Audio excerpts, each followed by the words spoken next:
Assalamualaikum warahmatullahi wabarakatuh. Alhamdulillah wa kafa, wassalatu wassalamu ala al-habibil mustafa wa ala alihi wa sahbihi wa mawafa.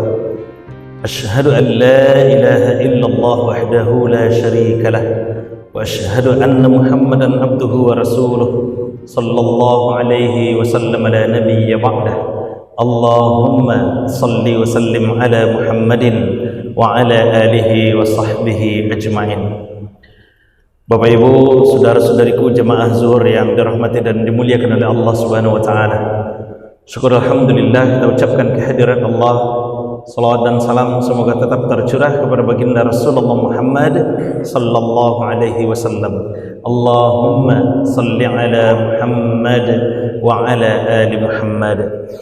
Bapak Ibu jemaah zuhur yang dirahmati dan dimuliakan oleh Allah Subhanahu wa taala.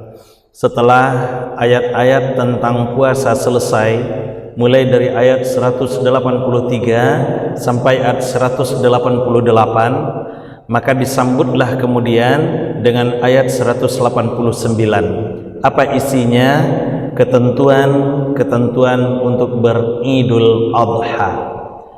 Jadi ternyata Bapak Ibu, setelah Idul Fitri itu ada hari raya lagi, yaitu Idul Adha. Syawal telah berakhir, maka kita mesti move on dari Syawal. Sekarang tugas kita adalah menyambut hari raya yang bahkan hari raya akbar di dalam syariat Islam, beridul Adha. Disebut dengan Adha karena di hari itu kita mesti berudhiyah. Apa udhiyah itu?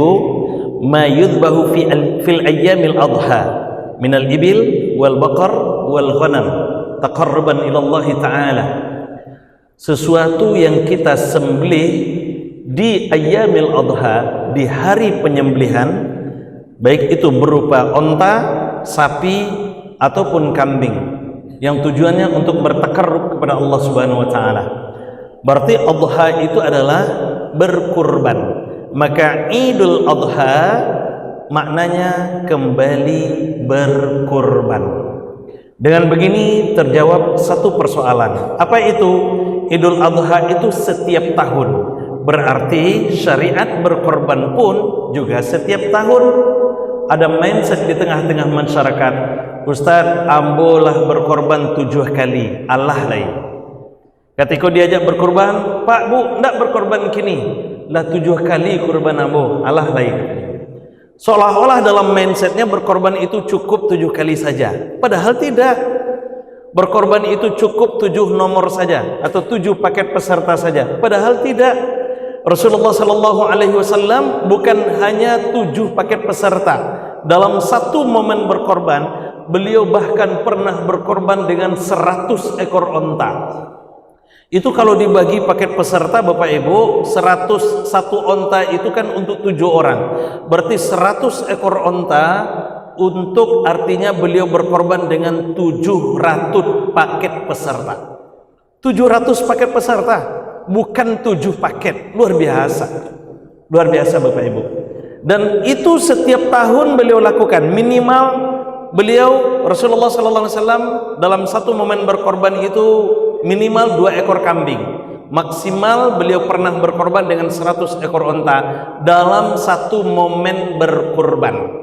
Dan setiap tahun itu beliau lakukan. Artinya apa? Kurban itu tidak terbatas. Selagi kita sanggup dan tiba di momen berkorban, kita mesti berkorban. Maka Bapak Ibu, ibadah kurban Idul Adha insyaallah sebentar lagi akan kita jelang. Maka yang belum mendaftar jadi peserta kurban, segeralah mendaftar.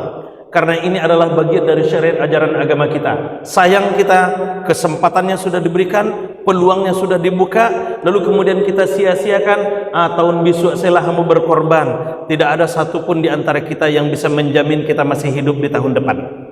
Begitu dia. Karena kurban ini adalah suatu syariat yang sangat luar biasa. Bahkan sampai Bapak Ibu, kurban ini menjadi ibadah wajibnya Rasulullah Sallallahu Alaihi Wasallam. Dengan sabda Rasulullah itu, "Thalathun alayya faraid." Ada 3 amalan yang wajib atasku, walakin tatawwa' lakum, kata Rasulullah, tapi sunnah bagimu. Rasul wajibkan bagi dia. Bapak Ibu, bukan pada poin sunnahnya itu, tapi kenapa Rasul sampai mewajibkan kepada diri beliau. Ini menunjukkan tingginya nilai dari syariat kurban itu sendiri. Maka akan sangat sayang kita ketika sampai di momen berkorban kita tidak mengambil kesempatan dan peluang pahala itu. Itu dia. Itu catatan pertamanya. Nah, pertanyaannya kemudian, apa hukum berkorban itu? Sampaikan oleh Imam At-Tuwaijiri dalam kitab beliau Mukhtasarul Fiqh Islami, hukum berkorban itu sunnah muakkadah. Sunnah muakkadah, dan inilah pendapat jumhur ulama. Maka Imam Malik, mazhab Maliki, mazhab Syafi'i, dan mazhab Hambali mengatakan bahwa berkorban itu hukumnya sunnah muakkadah. Bahkan mazhab Hanafi, Imam Abu Hanifah dan ulama-ulama dari kalangan mazhab Hanafi mengatakan bahwa berkorban itu hukumnya wajib. Tak sampai pada level wajib, Ustaz, minimal sunnah muakkadah. Apa sunnah muakkadah itu? Ma yaf'alu bihi Rasul, ma yaf'aluhu bihi Rasul wa yudawim 'alaiha. Sesuatu yang dilakukan oleh Rasul dan tidak pernah ditinggalkan. Maka Nabi sallallahu alaihi wasallam, makanya beliau tidak pernah tidak berkorban dalam hidup beliau semenjak kurban itu disyariatkan. Begitu dia. Kepada siapa beban wajib dan sunnah muakkadah itu dipikulkan? Ala kulli muslimin hayyin qadirin, bagi setiap muslim yang hidup dan mampu. Maka ini juga akan menjawab beberapa persoalan. Pertanyaannya, sering jemaah bertanya, Ustaz, bagaimana hukumnya mendaftarkan orang yang sudah meninggal menjadi peserta kurban? Sehingga keluarlah di daftar peserta kurban itu Abdullah almarhum, dan seterusnya, kan seperti itu. Apakah boleh orang yang sudah meninggal didaftarkan jadi peserta kurban? Kalau pertanyaannya boleh atau tidak, maka jawabannya boleh. Jawabannya boleh. Dari mana dalilnya? Hadis dari Sa'ad bin Ubadah itu. Datang Sa'ad bin Ubadah kepada Rasulullah sallallahu alaihi wasallam. Hadis ini diriwayatkan oleh Imam An-Nasa'i. Nomor hadis 3666. Di hadis berikutnya 3668, hadis yang sama juga dari Imam An-Nasa'i. Datang Sa'ad bin Ubadah kepada Rasulullah sallallahu alaihi wasallam, "Ya Rasulullah, ummi matat." Dalam riwayat disebutkan, "Anna ummi tuwfiyat." Wahai Rasulullah, ibu saya telah meninggal, ibu saya telah wafat. Apakah kalau saya akan bersedekah atas nama ibu saya sampai ya Rasul, bermanfaat untuk ibu saya? Kata Rasulullah, "Na'am. Fa'alaikal ma'." Bersedekahlah. Na'am, tasaddaq. Dalam riwayat ini disebutkan bersedekahlah, kata Rasulullah. Dan sedekah yang paling mudah itu adalah sedekah air. Bapak Ibu, ini hadis memang konteks sedekah, tapi sedekah itu cakupannya luas. Karena sedekah itu adalah kullu khairin sadaqah. Setiap yang baik itu adalah sedekah. Maka infak itu adalah sedekah, wakaf, zakat yang kita tunaikan itu adalah sedekah, dan kurban pun bagian dari sedekah. Maka bersedekahlah, kata Rasulullah sallallahu alaihi wasallam. Berkorbanlah untuk orang yang sudah meninggal itu. Insyaallah sampai. Insyaallah sampai. Begitu yang disampaikan oleh Rasulullah sallallahu alaihi wasallam. Jadi kalau pertanyaannya boleh atau tidak, maka jawabannya boleh. Tapi kalau pertanyaannya bagaimana sebaiknya? Sebaiknya tentu yang berkorban itu orang yang masih hidup. Tentu yang masih hidup. Kenapa? Pertama, beban mukallaf itu hanya berlaku untuk orang yang masih hidup. Yang diperintahkan beribadah itu orang hidup. Yang disuruh sholat itu orang hidup, orang yang masih hidup. Yang disuruh berpuasa itu orang hidup. Yang disuruh membayar zakat itu orang hidup. Yang disuruh berhaji itu orang hidup. Yang disuruh baca Al-Quran itu orang hidup. Yang disuruh infak sedekah itu orang hidup. Yang disuruh membantu fakir miskin, menyantuni anak yatim, itu orang hidup. Orang yang sudah meninggal tidak disuruh lagi untuk beribadah. Termasuk di dalamnya berkorban. Jadi yang disuruh berkorban itu orang hidup, bukan orang yang sudah meninggal. Itu satu. Yang kedua, Bapak Ibu, di dalam berkorban itu ada namanya musyarakah, berserikat. Berserikat itu ada dua nantinya. Ada berserikat dalam hal kepemilikan hewan kurban, ada berserikat dalam hal pahala kurban. Nah, berserikat dalam hal kepemilikan kurban ini seperti yang biasa kita lakukan di masjid musholla, di kepanitiaan-panitiaan kurban. Satu sapi itu dimiliki oleh 7 orang. 7 orang yang berbeda dari keluarga berbeda. Artinya apa? Satu sapi itu milik bersama. Itu berserikat namanya. Berserikat dalam hal kepemilikan hewan kurban. Tapi ada yang lebih luar biasa lagi, berserikat dalam hal pahala kurban.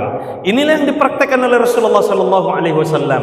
Jadi Nabi, Bapak Ibu, ketika beliau berkorban itu, beliau berbagi pahala dengan keluarganya, bahkan dengan umatnya. Hal itu tergambar dari niat yang beliau ucapkan di saat beliau berkorban itu.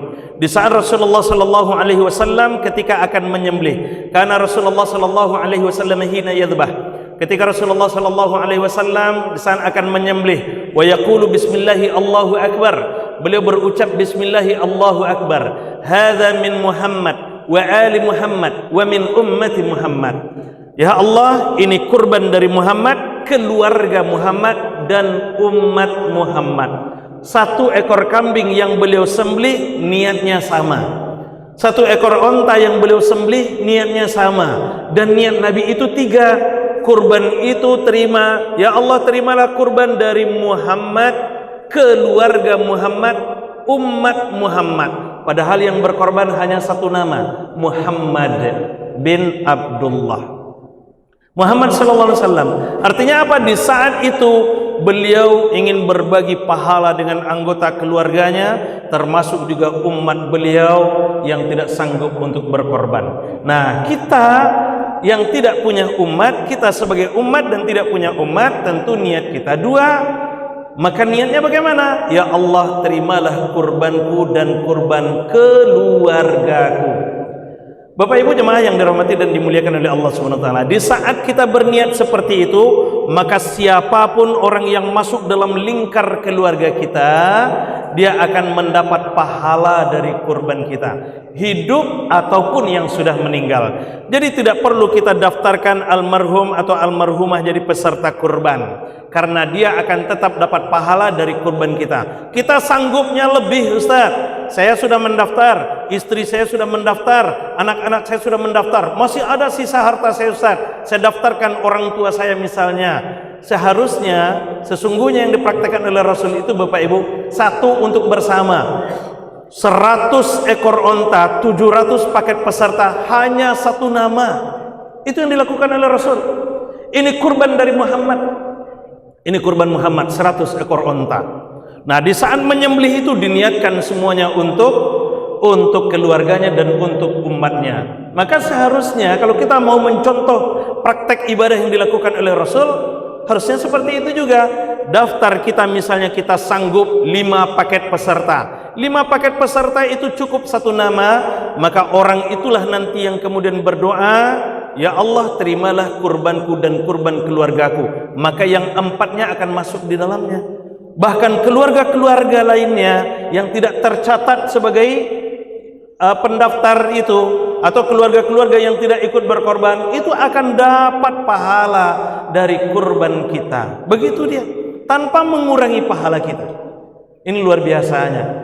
Maka Bapak Ibu, kalaulah sekiranya almarhum almarhumah didaftarkan jadi peserta kurban, pasti Rasulullah sallallahu alaihi wasallam akan mendaftarkan ibunda Khadijah, Ummu Khadijah menjadi peserta kurban. Ini kurban Muhammad, ini kurban Khadijah, ini kurban Qasim, ini kurban Ibrahim, ini kurban Ruqayyah, ini kurban Ummu Kulsum, ini kurban Aisyah, dan seterusnya. Pasti akan dilakukan seperti itu. Tapi ternyata tidak. Hanya nama beliau saja. Berarti kepala keluarga yang berkorban, Ustaz. Ya, kepala keluarga. Lalu ibu-ibu bagaimana? Sandarkan kepada kepala keluarga. Begitu dia.